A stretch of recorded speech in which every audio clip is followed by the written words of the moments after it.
Welcome to Luca and Miguel. Enjoy the video. You start by enabling the assistant and giving it what it needs. Open Settings and find Bixby or Google Assistant.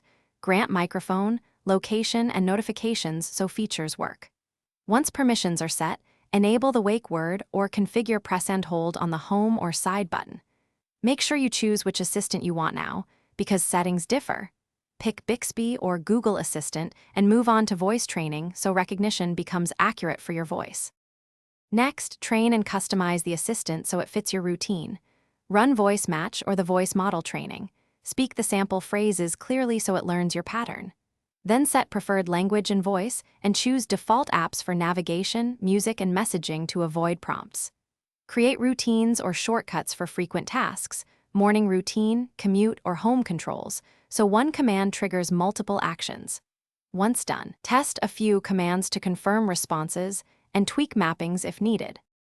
Finally, use and secure the assistant and know a key troubleshooting tip. Test calls, texts, navigation, and smart home controls. Speak naturally and include app names. Make sure lock screen access and voice match timeout are configured to balance convenience versus security. If the assistant mishears or stops responding, reboot the phone, retrain the voice model, and verify microphone and background app permissions. If problems persist, clear the assistant app cache and repeat training. This single troubleshooting. Thanks for watching and please subscribe.